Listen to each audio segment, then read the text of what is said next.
என்னுடைய வேண்டுகோள், நம்முடைய இளைய தலைமுறை பல இழுப்புகளுக்கு நடுவே இந்த சமுதாயத்தில் தத்தளிக்கும் போது நம்முடைய தலைமுறைகள் கெட்டு செதறி போகாமல் கடைசி வரைக்கும் கர்த்தருடைய ராஜ்யத்தில் நின்று சுவிசேஷ ஸ்தானாதிபதிகளாய் விளங்க வேண்டுமானால் நான் நம்புகிறேன், மீண்டும் அந்த பாயை திரும்ப எடுக்க வேண்டும்.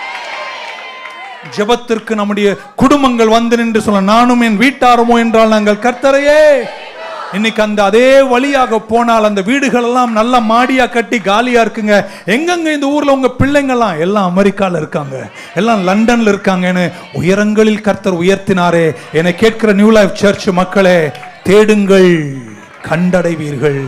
நாங்கள் தேடிடும் எங்கள் தேவாதி தேவனை தேடுறவங்களுக்கு தன்னை வெளிப்படுத்தி காண்பித்து, தன்னை சிநேகிக்கிறவர்களை தான் சிநேகித்து, தன் பக்கம் திரும்புறவர்களுக்கு தன் முகத்தை காண்பித்து, அவர் புறம்பே தள்ளாத தெய்வம். உங்களோடு நிறுத்த மாட்டாருங்க. அந்த பக்தி விருத்தியின் மகத்துவங்களை உங்க 4 தலைமுறை கர்த்தர் ஆசீர்வதித்து உங்களை வெற்றியாய் நடத்துவார். நான் நம்புறேன், ஜெபிப்பேன்னு சொல்ற குடும்பங்கள்லாம் கையை தட்டி ஒரு ஆமீன் சொல்ல மாட்டீங்களா? பிள்ளைகள் செதறுவதை கண்டு என் உள்ளம் உடைகிறது. Children, நம்ம பிள்ளைங்க எல்லாம் கர்த்தர் சமூகத்தில் நிக்கணுங்க. ஒரு பிள்ளை கெட்டு போக கூடாதுங்க. எல்லோருடைய முடிவு நலமா இருக்க வேண்டும் என்று கர்த்தருக்குள் நான் விரும்புகிறேன். கர்த்தரை நான் தேடுவேன்னு சொல்றவங்க மட்டும் ஒரு ஆமீன் சொல்ல மாட்டீங்களா? ஹல்லேலூயா. உன்னை இழக்கும் போது, நான் ஒரு அன்பை இழந்தா அந்த இழப்பினுடைய வேதனையில் அழுவேன்.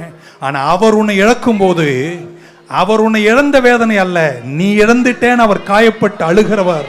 எருசலேமை கண்டு கண்ணீர் விட்டது போல இன்னைக்கு உனக்காய் பரிதவிக்கிற, உன்னை நேசிக்கிறவராய் இருக்கிறார்.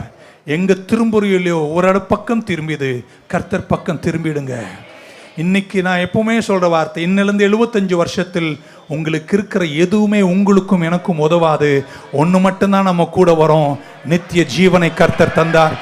இயேசுவை நான் நேசிக்கிறேன்னு சொல்றவங்க மட்டும் கையை உயர்த்தி இதுவரைக்கும் சொல்லாத பலத்த ஒரு அழிய சொல்ல மாட்டீங்களா? கர்த்தர் உங்க கூட இருப்பாராக.